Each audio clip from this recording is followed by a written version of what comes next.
the country club, wouldn't you think? Says that the problem with the unemployed, of course, is that they're all on drugs. And there's plenty of jobs out there. Just look at the help wanted ads. I mean, this guy is as confused as a goat on AstroTurf.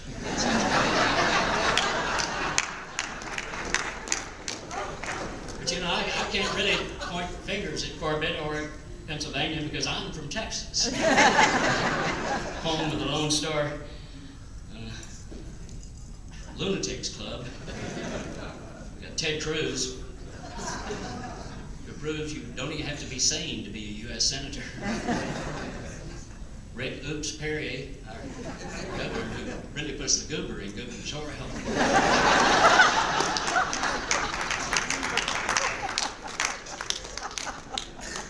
But they're not the only ones. We've got quite a little menagerie of Congress critters. Steve Stockman, he's a suburb of Houston. He's actually put out a bumper sticker for his re-election campaign this year that says, if babies had guns, they would not be aborted. There's actually some truth to that.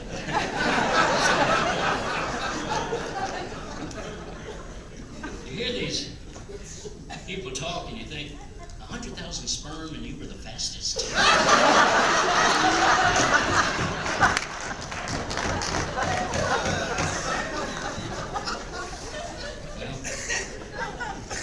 Okay, that's them, that's their problem.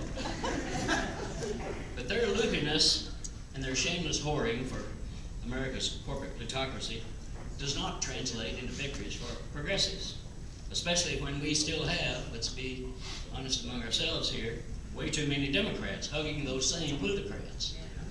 Some of our Democrats are weaker than Canadian hot sauce when it comes to standing up for workers, middle class, and ordinary folks. But again, that is why your work is so exemplary. Ordinary people are looking for a political movement that is unabashedly, unequivocally on their side, willing and even eager to take on the powers that be on behalf of those powers that ought to be. As Eileen indicated, the real political spectrum is not right to left, it's top to bottom. Right to left is theory. People are not ideological in America. They're a little bit of both, or none. The real spectrum is top to bottom. That's your zip code. That's where you live. That's experience. People know that they're not in shouting distance with any of the powers at the top today. Even a dog knows the difference between being stumbled over and being kicked. And people know they're being kicked. That's our turf. Those are our folks, no matter what they call themselves, politically, ideologically. And the great majority of Americans are already on that turf. I saw a bumper sticker not long ago that said, "Where are we going? And what am I doing in this handbasket?" People have a clue. They do know what's happening. Just about 3 weeks ago, I was over in Philadelphia, the Congressional Progressive Caucus, having a summit of their own over there. 70 members of that caucus, now the largest in the Congress. Great group of folks there, led by Keith Ellison out of Minneapolis and Raul Grijalva out of Tucson, are the two co-chairs of it. In fact, my talk's going to be in the Nation magazine next week. But the point I was making to them is that there's no need to convince people to support an overtly populist agenda because they're already in support of it, and often ahead of us. Citizens United, 80% of Americans want constitutional amendment to repeal that. 68% of Republicans want it. National Jobs Program, WPA style, CCC, yes, people want it. Minimum wage hike, oh yeah, not $10.10, $15. People want to go up.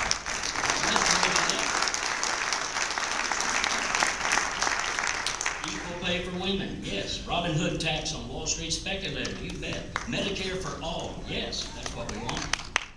Trans-Pacific Partnership, no, we want that thing. Percolate up economics, investing in the grassroots, yes, that's what we ought to be doing. Don't regulate Wall Street, break it up, decentralize it. Move the money out into the countryside. Voting, make it easy. Encourage people to vote. Gay marriage, immigration, who would have thought we would be this far along on gay marriage and immigration 4 years ago even? The country is changing. The culture is changing, and it's culture that changes politics rather than the other way around.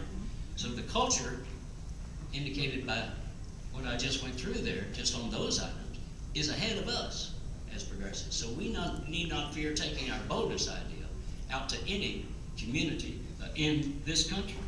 How are we going to reach them? How are we going to rally? Let me just highlight 4 points that I drew from your own agenda today, because you're already on the right track. I just want to emphasize these particularly. One is deep organizing. Now, organizing, building a movement is not about an election campaign, but about a long-term, steady relationship that you build with people in your communities, creating trust, creating community, creating strength within that progressive community. That's what creates a movement that might actually move. And I think that's what we're after. And we can see an example of where this works with the Working Families Party victories in New York City last November's election, where they won the mayorship, they won the other 2 citywide elections. They had 31 of their candidates, endorsed candidates, elected to the city council, including 12 for the first time. Sweeping victory. But it didn't happen last year. They had been building that for 10 years. They had recruited those candidates, trained them and retrained them. They had done door-to-door work. They had built relationships within those communities, block by block by block, time after time after time. They had built credibility within the community. So this was not a victory that happened last November. It's a victory that happened 10 years before that, building up to last November. Another aspect of this deep organizing, by the by, and goes to the party we had last night, and that is that it should be fun.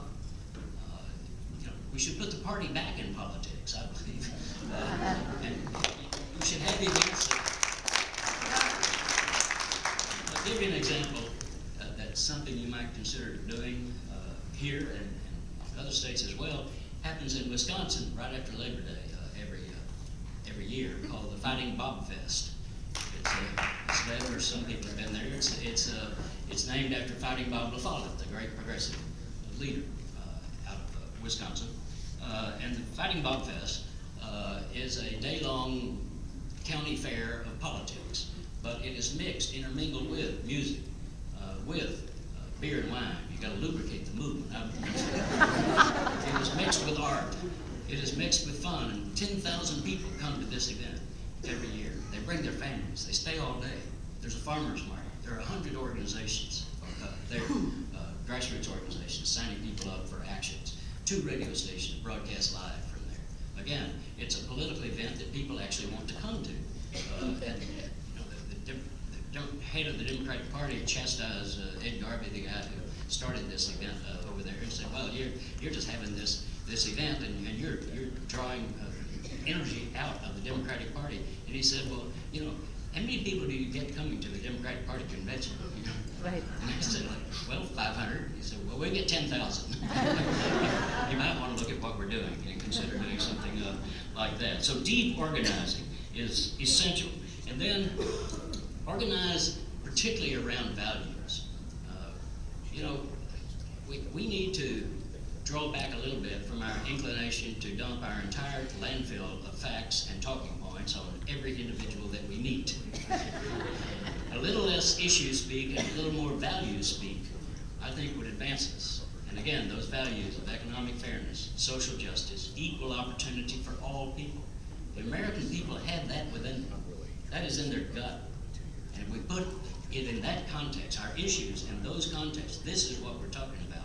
Starting with those values, then people will open up a little more to it. As my friend Van Jones pointed out at another meeting I was at a couple of years ago, he said Martin Luther King Jr. at the Lincoln Memorial speech in 1963, he did not say, "I have a position paper." So we need to paint that dream for people of what the world might look like if Keystone Progress were in charge. And there are people doing that. great example is taking place right now. It burst out last year down in North Carolina, Moral Mondays that they're having at the state capitol. You think your state government has gone nuts. That one has gone completely all the way to Pluto. It's completely out of whack. And that's a good state, a progressive state, long progressive history of labor, of racial relations, of women, etc. Completely undone by a governor and a legislator and a Koch brother type guy who put the money up to elect those things. So this minister who heads, William Barber, who heads the NAACP there, began to organize again about 5 years ago and built it up, going city by city, driving from town to town, and organizing NAACP chapters. But then came the moment when last April he could take a contingent of folks to the state capitol in what they call Moral Monday. And they went in and locked arms and got arrested, but to protest what this legislature was doing. And then they came back the next Monday, and there were more of them then. And then they came back and kept coming back throughout the summer. And now there are thousands of people. There have been more than 1,000 have been arrested, 2,000 I think it is. And now there were 5,000 people turned out to a Moral Monday in Asheville, North Carolina. So it's spreading across the state. And now there's Moral Mondays, Georgia. And there's also in South Carolina, they call it Truthful Tuesdays. It's the same thing. And it's a no leader, well, there are leaders, but it's not no single organization runs it. So on one Monday, it'll be labor there, talking about their undoing of the unemployment compensation, long-term benefits. Next Monday, it'll be the teachers, talking about what's happening to education funding. Next Monday, it'll be the students, talking about the voting rights. Next Monday, it'll be somebody else, seniors. They've got the whole coalition. Farmers are a part of it. A very broad coalition coming in there and just confronting the legislators, the media, and then the larger public. Here's what's going on in here. This is not a political issue. This is a moral issue of who we are as a people. That's the message. That this is not North Carolina. And what the Koch brothers and the plutocrats in Congress are doing, that's not America. We're America.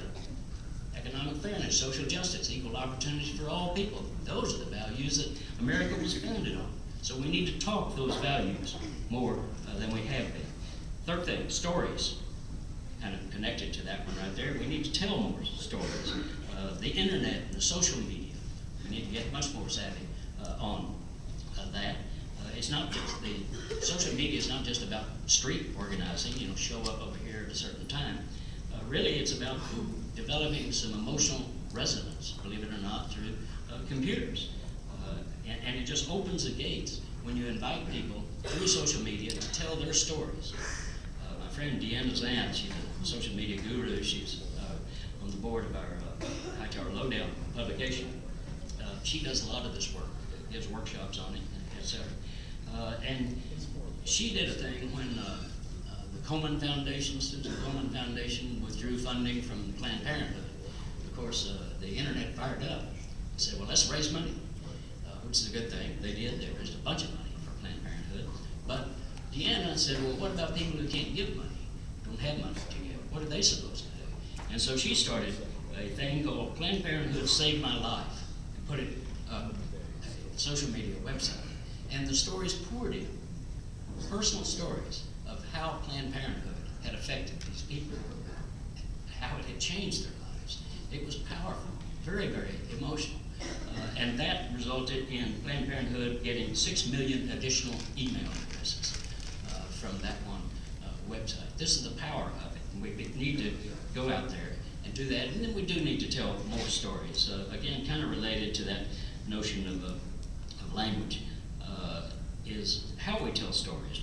For example, something that pisses us all off, as it should, is the Wall Street bankers continuing to add to their fortunes, even as they fire workers from their own banks, and even as they continue to get trillions of dollars in bailouts from the Fed and from taxpayers as well, and even as they continue to strut around like peacocks, proud of themselves, and even as they now whine that they're being attacked by the public. we can tell all those stories, we can go into the facts of all that, or we can talk about it, because they all now, trying to appeal to the public, are claiming that they are philanthropists, that because they are rich, they're able to support charitable causes, and they think that we should be patting them on the back for that. Well, here's a way to talk about that that's different. This comes from Earl Long when he was governor down in Louisiana. He told about a rich man who died and tried to get into heaven. But if you had gone to that little Methodist church that I did growing up in Denison, Texas, you'd know that you just don't go to heaven. You've got to appear there at the pearly gates. And there's an angel outside going to review your life. And then St. Peter back here is going to decide whether you come in or not. So here comes this rich man. The angel looks over his life and Michael, God, you never did no good, no way. What are you doing here? And the rich man said, well, not entirely true. That was that time in 1924. There's a widow woman on the street, needed car fare home. I gave her a nickel. And the angel said, so? He said, well, 1934. There was that blind beggar man on the street, and I put a nickel in his cup. The angel said, that doesn't make up for a life of greed. He said, well, I have a consistent pattern of philanthropy. In 1944, coming out of my bank at Christmas time, Salvation Army kettle, I put a nickel in there. And the angel turns back to St. Peter and says, what in the world are we going to do with this man? And St. Peter said, give him back his 15 cents and tell him to go to hell.